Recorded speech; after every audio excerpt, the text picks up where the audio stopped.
আসসালামু আলাইকুম। খোলা কথা অনুষ্ঠানে আপনাদের স্বাগত জানাই আপেল মাহমুদ। আজকে কথা বলব নির্বাচন নিয়ে। নির্বাচনী ট্রেন ছাড়ার অপেক্ষায় প্রারম্ভিক স্টেশনে ইতিমধ্যে দাঁড়িয়ে আছে। এখন শুধু একটি সবুজ সিগন্যালের অপেক্ষা। তারপরেই শুরু হবে রাজনৈতিক গন্তব্যে যাত্রা। অন্তর্বর্তীকালীন সরকারের অধীনে ঘোষিত সম্ভাব্য নির্বাচনের সময়কে সামনে রেখে দেশের প্রধান রাজনৈতিক দলগুলো পুরোদমে প্রস্তুতি নিতে শুরু করেছে ইতিমধ্যে। বিশেষ করে দীর্ঘদিন যাবৎ ক্ষমতার বাইরে থাকা বাংলাদেশ জাতীয়তাবাদী দল বিএনপি নির্বাচনে অংশগ্রহণ নিয়ে নানা প্রশ্নের মুখে পড়লেও মাঠ পর্যায়ে তাদের প্রস্তুতির কিছু আলামত দৃশ্যমান। একই সাথে ছোট বড় বিভিন্ন রাজনৈতিক দল নানাভাবে নির্বাচনী মাঠে নিজেদের অবস্থান পাকাপোক্ত করার চেষ্টা রয়েছে।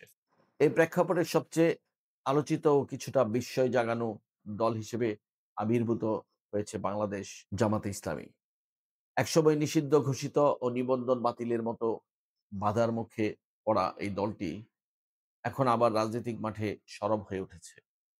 তাদের কর্মকাণ্ড দ্বৈত সুরে বাজছে। একদিকে নির্বাচনী মাঠে সরব প্রস্তুতি, অন্যদিকে আন্দোলনের হুঙ্কার।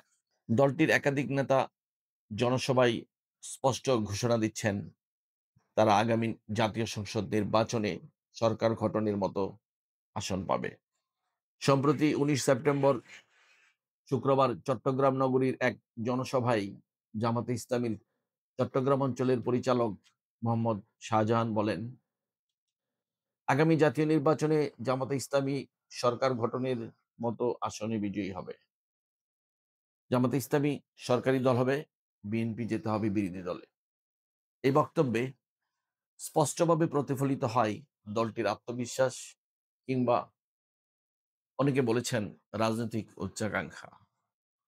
এদিকে দেশের বিভিন্ন জেলা উপজেলায় জামাত ইসলামীর তৃণমূল নেতাকর্মীরা দোকানপাট, পাড়া মহল্লা এবং হাটবাজারে ঘরে ঘরে প্রচার প্রচারণা চালিয়ে যাচ্ছেন।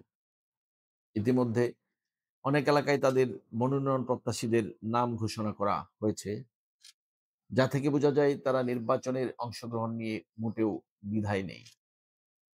জামাতের পাশাপাশি আলোচনায় এসেছে ইসলামী আন্দোলন বাংলাদেশ, যাদের পরিচিত প্রতীক হাত পাখা। তাদের প্রার্থীরাও বাজারে বাজারে, দোকানে দোকানে বড় হাত পাখা নিয়ে লিফলেট বিতরণ নিয়ে ব্যস্ত। তারা জনগণের কাছে ভোট প্রার্থনা করেছেন। আবার রাজনৈতিক মঞ্চে যৌথভাবে জামাতের সাথে আন্দোলনের ডাকও দিচ্ছেন। সবচেয়ে মজার বিষয় হচ্ছে এই দুই ইসলামী দল একসাথে পিয়ার পদ্ধতির দাবি তুলে আন্দোলনের ঘোষণা দিয়েছে। প্রশ্ন হচ্ছে তাদের এই আন্দোলন কি সত্যি নির্বাচনী ব্যবস্থার সংস্কার চায়, নাকি এটি শুধুই সময়ক্ষেপণমূলক কৌশল? যেখানে একদিকে নির্বাচনী জয়ের আত্মবিশ্বাস ও প্রার্থিতা ঘোষণা, অন্যদিকে পদ্ধতিগত পরিবর্তনের দাবিতে আন্দোলনের ডাক। এই দ্বৈত চরিত্রে অনেকেই সন্দেহ প্রকাশ করছেন।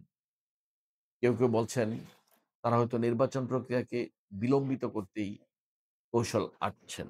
এরকম এক জটিল রাজনৈতিক প্রেক্ষাপটে দাঁড়িয়ে আজ দেশের নির্বাচনমুখী রাজনৈতিক ট্রেন লাইনে প্রস্তুত। সব দল নিজ নিজ কামরায় চড়েছে, ইঞ্জিন প্রস্তুত, কন্ডাক্টর অপেক্ষায়। এখন শুধু প্রয়োজন সেই সবুজ সিগন্যাল, যেটা দিলে এই ট্রেন গন্তব্যের দিকে যাত্রা শুরু করবে। কিন্তু প্রশ্ন রয়ে যায়, এই ট্রেন কি সত্যিই গন্তব্যে পৌঁছাবে, নাকি আবারও পথে আটকে যাবে কোনো নতুন মোড়ে? আজ এ পর্যন্তই। ধন্যবাদ সকলকে। ভালো থাকবেন।